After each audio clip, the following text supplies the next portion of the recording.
kafu mazidah. Asyhadu an la ilaha illallah wahdahu la syarikalah wa asyhadu anna Muhammadan abduhu wa rasuluhu la nabiyya wa la rasula ba'dah. Amma ba'du. Allahumma anfa'na bima 'allamtana wa 'allimna bima yanfa'una wa zid wa barik lana fi ilmina bi rahmatika ya arhamar rahimin. Amin ya rabbal alamin. Alhamdulillahirabbil alamin. Mudah-mudahan ibadah sholat sunnah kita, ibadah sholat zuhur kita hari ini menjadi ibadah yang terbaik yang pernah kita tunaikan. Amin ya rabbal alamin. Jamaah sholat zuhur Masjid Fathahillah yang dirahmati Allah, kesempatan yang berbahagia ini kita akan sama-sama melihat sebuah pelajaran dari satu suku yang Allah abadikan di dalam Al-Quranul Karim, bahkan menjadi salah satu nama di dalam Al-Quran, yaitu suku Quraisy. Dalam sebuah hadis yang diriwayatkan oleh Al-Imam Hakim, Al-Imam Baihaqi, diriwayatkan juga oleh Ummu Hani, bahwa Rasul Shallallahu Alaihi Wasallam mengatakan, Faddalallahu, Allah memuliakan suku Quraisy bisab'i khisalin, dengan 7 keistimewaan, yang mana Allah tidak kasih keistimewaan ini kepada suku sebelum dan suku sesudahnya. Hanya Allah kasih kepada suku Quraisy. Apa keistimewaan yang Allah berikan kepada suku Quraisy? Yang pertama, annifihim, bahwa Nabi adalah keturunan mereka. Dan kita tahu ketika ada sosok manusia yang paling mulia berada di satu tempat, maka tempat itu pun menjadi mulia. Makanya kota Mekah itu menjadi kota yang mulia karena Nabi dilahirkan di kota Mekah. Kota Madinah menjadi kota yang mulia karena Nabi hijrahnya ke Madinah. Dan suku Quraisy menjadi suku yang istimewa dan mulia karena Nabi dilahirkan dari suku Quraisy. Ini yang pertama. Yang kedua, subhanallah, an-nubuwah fihim, risalah kenabian ternyata juga keluar dari suku Quraisy.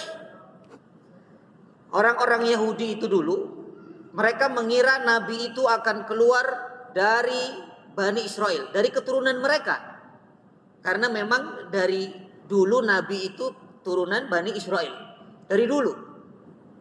Makanya mereka sangat yakin nanti pasti Nabi akhir zaman ini akan lahir dari keturunan Bani Israel. Ternyata Nabi akhir zaman ini yang lahir justru lahir dari keturunan Quraisy. Nabi Ibrahim punya 2 putra kan, ada Ismail, ada Ishak. Ya, dari Nabi Ishak keturunannya Nabi Ibnul Karib terus para nabi. Tapi ketika Nabi Ismail Allah simpan, begitu di ujung barulah lahir Rasulullah SAW. Makanya orang-orang Yahudi, orang-orang Bani Israel, mereka kecewa sampai mereka mengatakan, demi Allah, aku atau kami tidak akan pernah beriman kepada Muhammad, kepada Nabi akhir zaman. Bahkan kami akan memusuhinya abadan, selama-lamanya. Yahudi itu musuh yang abadi sampai hari ini. Lalu yang ketiga, apa keutamaan Quraisy? Subhanallah, yang ketiga, Allah memberikannya amanah berupa sikoyah. Sikoyah itu memberikan air minum kepada jamaah haji. Sikoyah, air zam-zam. Air zam-zam ini air mukjizat. Kata Rasulullah, zam-zam liman syuribalah. Zam-zam itu tergantung niat yang meminumnya. Kalau niatnya untuk obat, zam-zam jadi obat, Pak. Kalau niatnya untuk kenyang, minum zam-zam itu kenyang. Makanya penelitian mengungkap sebanyak apa air zam-zam itu keluar di sumurnya, sebanyak jamaah yang datang ke kota Mekah. Ini pernah diteliti. Semakin banyak jamaah yang datang, semakin banyak air itu keluar. Tapi kalau sedikit, dia sedikit keluar, karena tidak mungkin sesuatu yang baik, yang mulia itu akan mubadir atau takdir, itu tidak mungkin. Dan ini air yang istimewa ini diberikan amanahnya kepada suku Quraisy. Itu yang keempat. Yang keempat atau yang ketiga? Yang ketiga ya. Yang keempat, suku Quraisy ini diberikan juga amanah hijabah, al-hijabatu fihim. Hijabah itu memberikan makanan kepada tamu-tamu Allah.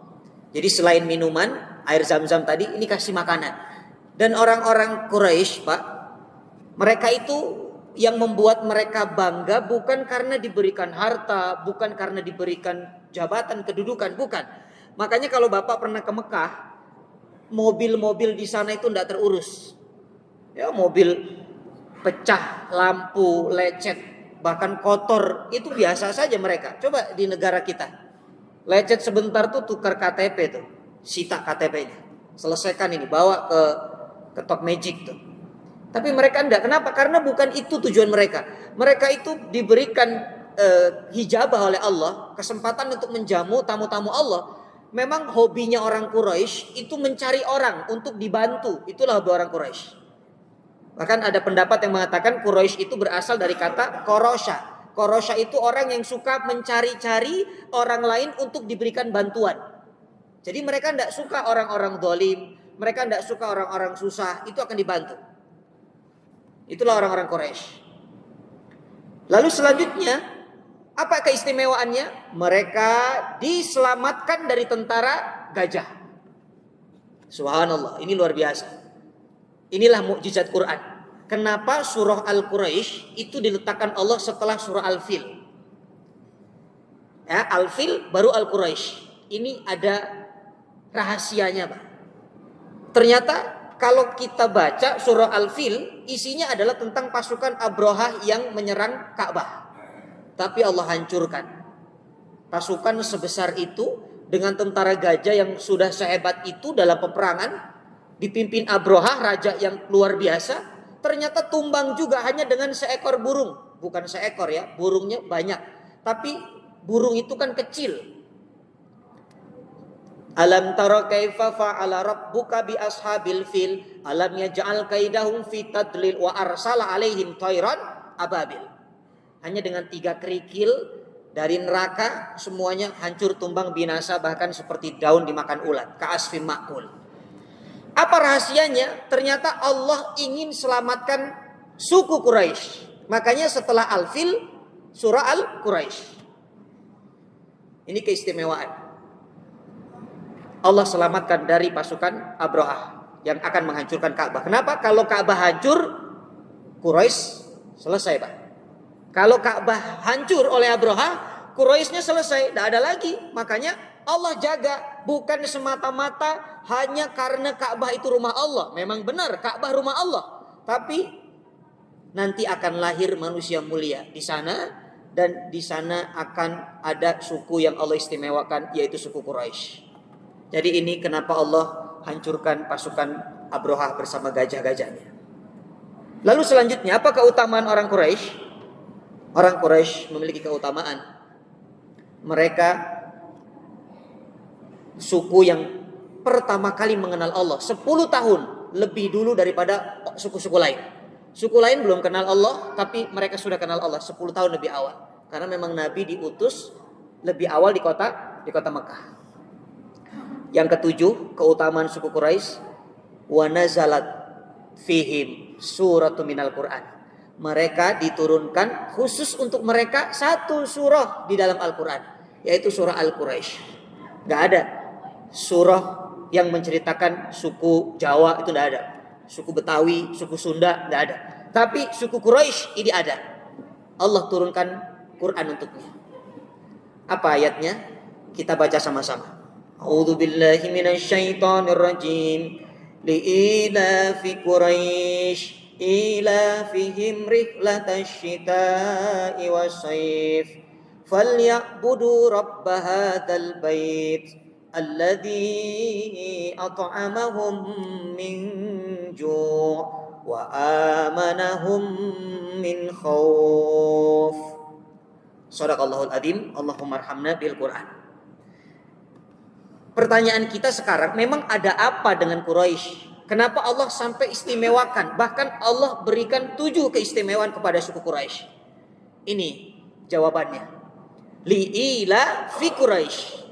Karena kebiasaan orang Quraisy. Ini ayat menarik, Pak. Tiba-tiba Allah katakan karena kebiasaan suku Quraisy.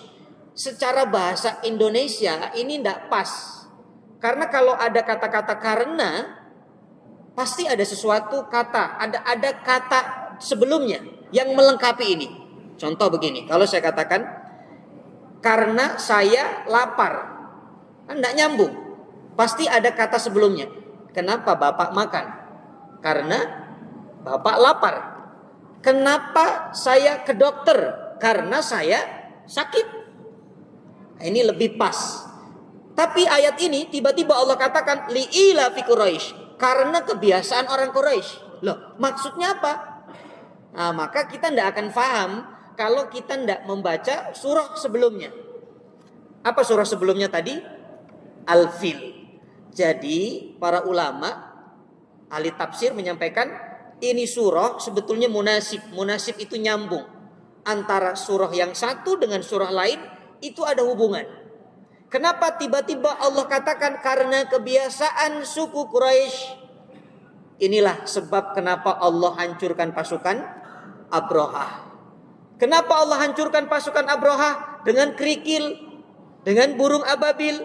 Kenapa? Karena kebiasaan suku Quraisy. Bisa dipahami ya?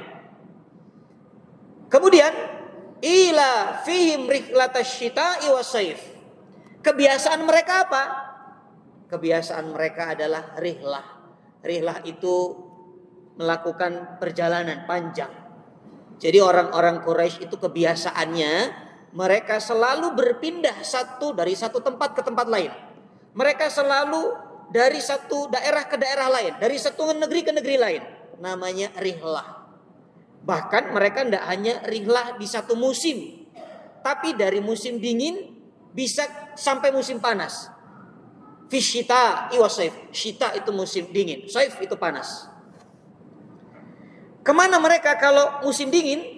Mereka pergi ke negeri yang mana negeri itu hangat. Namanya Yaman. Jadi kalau lagi musim dingin, Pak, orang-orang Quraisy itu pergi ke Yaman. Di Yaman apa yang mereka lakukan? Mereka berjualan. Mereka juga sambil belanja, membeli barang dari Yaman untuk dijual kembali. Karena memang perjalanan mereka itu untuk apa namanya? Melakukan perdagangan juga orang-orang Quraisy. Nah, ini jamaah banget nih di sini kan? Ya, dari rumah ke Tanah Abang ini untuk ikhtiar, usaha berdagang. Nah, ini salah satu sunnahnya orang Quraisy. Kalau musim dingin mereka kemana? Ke Yaman. Nanti pulang bawa kayu, Pak. Ada kayu namanya kayu ud. Kayu ud itu dari Yaman dan itu harumnya luar biasa. Kalau ke Mekah umrah, beli parfum dari bahan kayu ud itu harumnya dahsyat sekali dan itu mahal.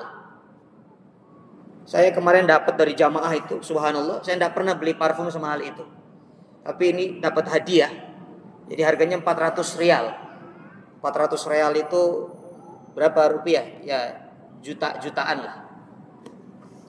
Nah, kalau musim panas, kemana? Kalau panas mereka ke Palestina. Ya, kalau panas ke sana mereka berdagang, mereka belanja barang-barang yang ada di Palestina, lalu nanti mereka kembali lagi ke Mekah. Itulah yang dilakukan orang-orang Quraisy. Li'ila fi Quraisy, ila fihim rihlatash syita'i wasaif. Nah, apa pelajaran dari ayat yang kedua ini, Pak? Ternyata Allah memberikan kenikmatan kepada orang-orang Quraisy. Mereka melakukan perjalanan dari satu negeri ke negeri lain dalam keadaan aman. Jadi tidak diganggu. Orang Quraisy itu kalau sedang jalan itu tidak ada yang berani merampok. Coba lihat sirah Nabawiyah itu. Gak berani kalau ada rampok, Pak. Dari suku mana kamu? Dari Quraisy. Oh, silahkan jalan. Gak berani. Kenapa? Karena orang-orang tahu kalau ini diganggu, nanti kita tidak bisa haji, tidak bisa umrah. Kita tidak bisa masuk ke kota Mekah. Makanya sekarang negara yang ditolak visanya tidak keluar, tidak bisa masuk ke Mekah, ada negara-negara yang diantaranya dia memusuhi negara Mekah atau negara Saudi. Tidak sefaham, itu nggak boleh masuk. Itulah cara Allah menjaga orang-orang Quraisy. Dia bebas kemanapun, tidak ada yang berani merampok. Subhanallah. Dan inilah nikmat dari Allah. Kita kalau safar kemanapun aman, tidak diganggu, kita selamat. Yang harus kita ucapkan pertama adalah alhamdulillah ya Allah, saya selamat. Saya ini usaha dagang kemana-mana tidak pernah mengalami kesulitan, tidak pernah mengalami gangguan. Ini salah satu nikmat yang Allah berikan kepada orang-orang Quraisy. Makanya ada dua nikmat di sini. Yang pertama, kata ulama, nikmat yang sering kita lupa. Namanya jalbun nafa, daf'ud darar. Nah, ini dua nikmat, Pak. Dan ini ada di dalam suku Quraisy. Allah kasih kepada suku Quraisy dan mungkin kepada kita. Cuman kita lupa syukur sama Allah. Apa itu jalbun nafa? Jalbun nafa itu bisa mengambil manfaat dari nikmat yang Allah kasih kepada kita. Bapak punya mobil, itu nikmat bukan? Itu nikmat. Tapi bapak dengan mobil itu bisa cari nafkah untuk anak istri, untuk keluarga, itu manfaat. Bapak kerja di Tanah Abang ini, ada masjid sebesar ini, bisa sholat duhur, bisa sholat asar berjamaah. Ini manfaat atau bukan? Ini manfaat. Dan ini adalah nikmat. Jalbun nafa namanya. Orang Quraisy tinggal di Mekah mendapat manfaat dari apa? Dari jamaah haji. Orang-orang kalau haji itu kan dia bayar. Sehingga dari hasil bayarnya itu bisa dimanfaatkan oleh mereka. Itu nikmat jalbun nafa namanya. Bisa mengambil manfaat dari apapun yang Allah berikan kepada kita. Yang kedua, daf'ud doror. Daf'ud doror itu terhindar dari segala bahaya. Itu juga nikmat. Dari rumah datang ke sini, ternyata kita tidak kena tilang. Ternyata kita tidak kecelakaan. Itu namanya daf'ud doror. Dan harus kita syukuri, Pak. Sampai pulang ke rumah pun Allah jaga kita. Jumpa dengan anak istri kita. Ya, li'ila fi Quraisy ila fi rihlatash syita'i wasaif. Maka Allah ingin sampaikan kepada orang-orang Quraisy, nikmat sudah dikasih. Allah berikan banyak manfaat dari apa yang ada di sekelilingnya. Allah jaga dari segala macam bahaya. Falyabudu rabb hadzal bait. Maka tugasmu orang-orang Quraisy adalah ibadah. Jadi Allah cuma minta kita ini ibadah. Nikmat sudah dikasih, kurang apa lagi? Bahaya Allah sudah jauhkan dari kita. Orang kena COVID, kita enggak. Mungkin orang di PHK, kiosnya tutup, kita enggak. Orang belum enggak bisa sholat di Palestina, sholat ke masjid sulit, harus melalui beberapa rintangan. Mungkin ada granat, ada senjata, ada orang-orang Israel, tapi kita keluar masuk masjid bebas. Maka kata Allah, falyabudu rabb hadzal bait. Ibadah. Tugas kita cuma ibadah. Sembahlah Allah. Siapa itu Allah? Yang punya rumah. Jadi Allah ingin menegaskan, jangan nyembah patung, jangan nyembah Ka'bah, jangan nyembah Hajar Aswad, jangan menyembah Raudhah, jangan menyembah makam Nabi. Tapi yang disembah adalah yang punya rumah. Siapa yang punya rumah? Allah. Karena mohon maaf, banyak orang yang ibadah haji atau umrah, Pak, dia bukan mencari ridha Allah, tapi dia cari wangsit di sana. Dia potong kain kiswah, dibawa pulang. Oh, ini kain kiswah ini nanti usaha saya maju, Ustaz. Dia ambil tanah di sana dalam botol bawa pulang. Tokonya disiram-siram tuh dengan tanah haram supaya barokah katanya. Dia ambil batu. Ada orang begini. Kenapa? Karena dia ibadahnya bukan kepada yang punya rumah, tapi dia ibadah kepada rumahnya. Ini salah. Itu kesyirikan namanya.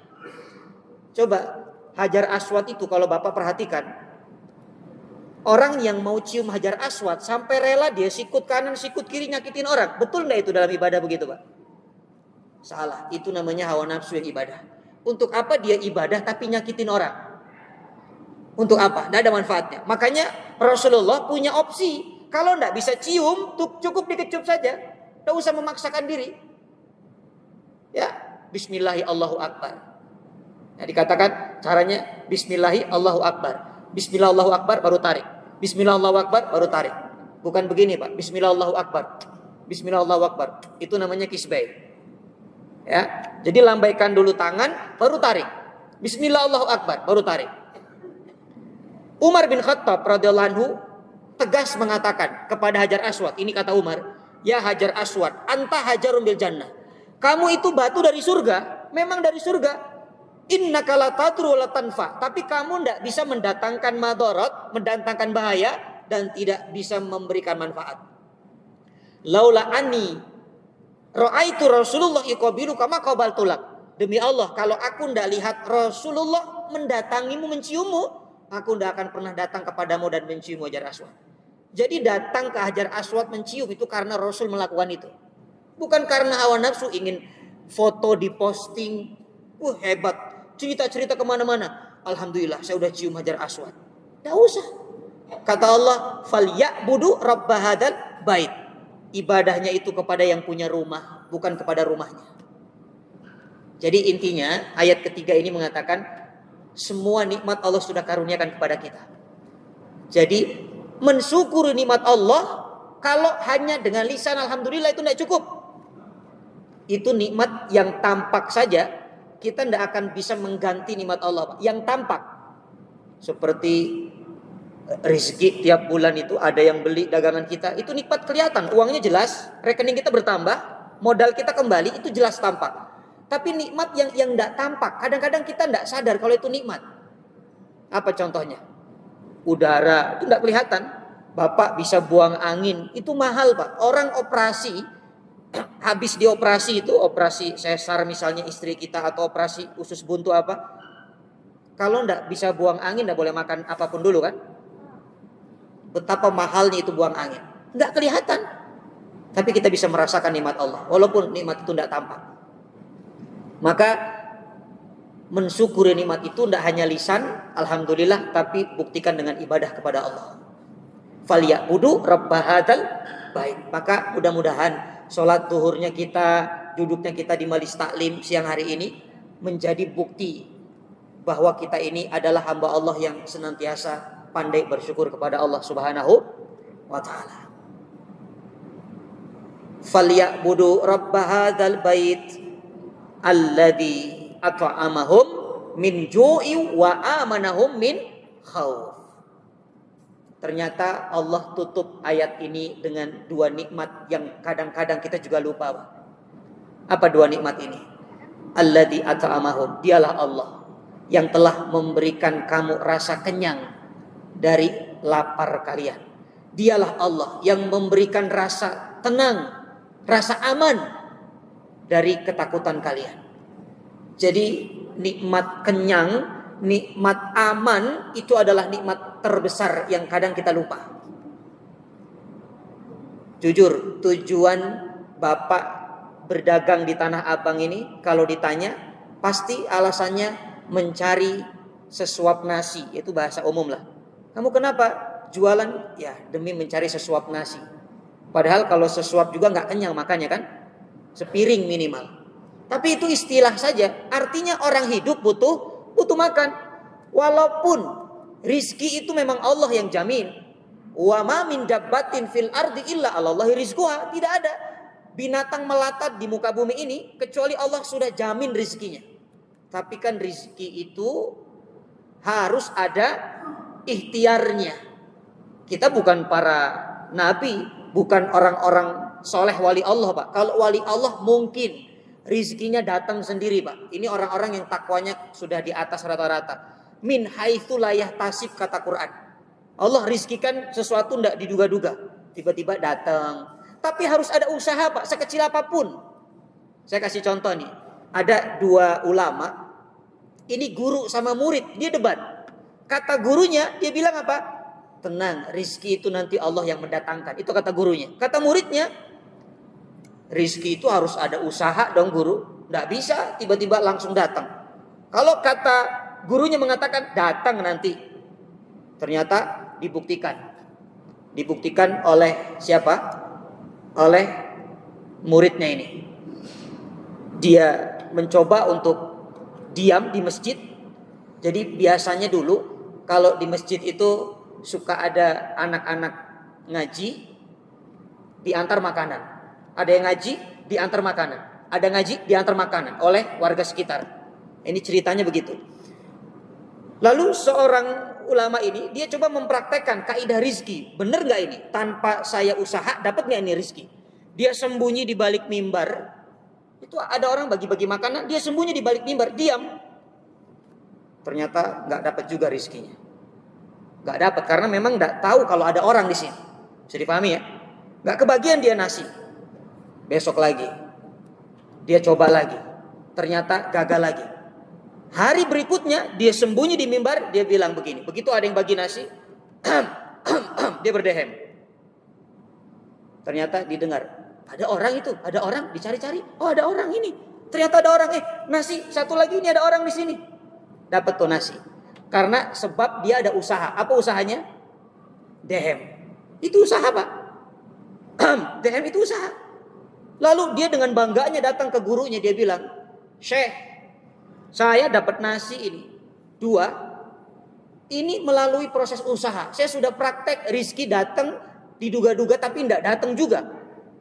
Tapi begitu saya berdehem, ini datang. Subhanallah. Lalu diberikan kepada gurunya. Ini untuk guru 1, saya 1. Apa kata gurunya? Kamu salah, lihat saya. Saya dehem nggak dari tadi? Saya minta nggak dari tadi? Saya nggak tahu tuh kamu datang bawa nasi. Ini nasi sampai ke saya. Nah ini makomnya beda. Jadi gurunya tanpa ada usaha, memang ini takwanya di atas rata-rata, min haitsulayah tasib. Ada orang yang harus melalui proses usaha dan ikhtiar. Nah itulah kaidah rizki. Tapi semua sudah diatur oleh Allah. Maka yang penting adalah bukan masalah bagaimana kita ini dapat rizki atau enggak ya. Rizki sudah dijamin Pak. Tapi yang paling penting adalah apakah kita bisa menikmati dari rizki yang Allah berikan kepada kita. Mohon maaf, maksudnya gini. Kita sedang berbicara nikmat kenyang. Ada orang, dia kerja, punya gaji, punya uang. Dia bisa beli nasi sebanyak apapun, lauk sebanyak apapun, restoran semahal apapun. Tapi ternyata Allah kasih penyakit lambung Pak. Kira-kira bisa enak gak? Kenyang gak makan itu? Kira-kira kalau punya penyakit lambung kronis, kenyangnya karena nasi atau gas? Karena gasnya, dan gak enak itu Pak. Saya 2 minggu mengalami ini sekarang. Jadi makan itu, ya Rob, lauk sebanyak apapun itu gak masuk. 1 suap, 2 suap kenyang. Tapi kenyangnya bukan karena nikmat seperti biasanya. Tapi ini karena memang sedang bermasalah perutnya. Nah itulah kenapa nikmat kenyang itu nikmat yang besar. Tapi kadang-kadang kita lupa syukur. Begitu kenyang, sendawa itu lupa hamdalah. Harusnya kita hamdalah. Alhamdulillahilladzi at'amana wa faqana wa ja'alana minal muslimin. Ya, itu contoh tuh betapa mahalnya nikmat kenyang. Kemudian ada orang, subhanallah, ternyata kenyang itu menghasilkan kekuatan, energi. Bapak kalau puasa itu lemes bawaannya, ya kan? Ini kalau puasa tuh lemes. Baru disuruh tahan makan dari terbit fajar sampai terbenam matahari saja kita sudah tidak sanggup itu. Kalau bukan karena iman Pak. Makanya ada orang yang curi-curi air kumur-kumur itu lagi wudu, kumur-kumur 3 kali keluar cuma 2. Korupsi dia. Ya, siang-siang tuh lihat kecoa tuh dikiranya kurma. Karena udah kunang-kunang matanya. Kenapa? Memang lemah dia. Lapar itu lemah. Tapi ketika kenyang, energinya ada, dia bisa semangat ibadah. Itulah kenikmatan dari Allah. Alladzi atamahum min ju', at'amanahum min ju'. Yang kedua, wa amanahum min khauf. Orang kalau kenyang, sekenyang apapun, tidur nggak akan pernah nyenyak kalau diteror hidupnya. Betul nggak? Diteror dia, telepon sana sini. Bapak, tagihannya belum bayar nih. Bapak begini, diteror dia, dikejar-kejar. Nggak akan pernah nyaman hidupnya. Kenapa? Karena ternyata kenyang saja nggak cukup. Rasa aman itu sesuatu nikmat yang sangat membuat kita menjadi tenang hidup di dunia ini. Nyaman, aman, gak ada apa-apa. Makanya orang-orang yang mendapatkan nikmat dua ini, kata Rasulullah, ini adalah orang yang sudah dikatakan kaya, bahkan seperti punya dunia dan seisinya. Man asbaha sohihan fi jasadihi wa aminan fi sirbihi wa kutun inda yaumihi ka'annahu lahud dunya ay ka'annahu indahu dunya wa ma fiha. Subhanallah. Siapa yang bangun tidur dalam keadaan sehat, man asbaha sohihan fi jasadihi, bangun tidur sehat, wa aminan fi sirbi, dan dia merasa aman, lingkungannya nggak ganggu dia, keluarganya nggak neror dia, wa kutun inda yaumihi, dan bisa makan hari itu, sehari itu saja Pak, bisa makan sehari itu saja, badannya sehat, hidupnya aman, kata Rasulullah, ka'anna indahu dunya wa fiha, seolah-olah orang ini punya dunia dan seisinya. Orang kaya enggak itu? Orang kaya. Mungkin ada yang bertanya begini, Ustadz, kenapa ukurannya cuma makan hari itu? Iya, karena kita enggak tahu umur kita sampai besok atau enggak. Makanya yang bikin kita stres, yang bikin kita pusing, karena kita memikirkan bagaimana makan saya 1 bulan ke depan, bagaimana makan saya 1 tahun ke depan. Akhirnya nimbun beras, nimbun minyak, nimbun kecap, semua ditimbun. Padahal Allah hanya mengatakan, kalau kamu ingin kaya, cukup fikirkan makan hari itu saja. Satu hari itu cukup untuk istri, anak, saya, suami, selesai. Besok bagaimana? Cari lagi. Besok cari lagi. Inilah yang dilakukan para ulama salafus saleh. Kalau Bapak baca kisah-kisah ulama itu, Pak, saya kadang-kadang dikatakan terharu ya. Artinya kok bisa ya? Ulama-ulama dulu itu ada yang jualan beras, ada jual pakaian, ada jualan jam tangan, jam dinding. Tapi mereka itu kalau sudah cukup mendapatkan hasil, ada yang beli, beberapa orang, kira-kira dihitung cukup enggak untuk makan hari ini? Cukup, ditutup tokonya. Subhanallah. Ditutup tokonya. Lalu mereka datang ke surau-surau, datang ke masjid-masjid. Mereka ibadah, yang ngajar, yang ngaji, yang mendidik anak, ya didik anak. Jadi enggak ada alasan orang tua sampai lupa mendidik anaknya, orang tua sampai lupa terhadap keluarganya karena sibuk cari nafkah. Enggak ada. Kenapa? Karena yang Allah sampaikan, Rasulullah maksudnya mengatakan cukup untuk makan hari itu saja. Untuk besok bagaimana? Cari lagi. Subhanallah. Ya, karena Allah tidak pernah membebani ibadah kita sampai hari esok. Makanya jangan minta sama Allah untuk hari esok. Cukup hari ini saja. Walaupun boleh sih minta, ya Allah aku ingin kaya setahun ke depan, kaya selama-lamanya, silahkan.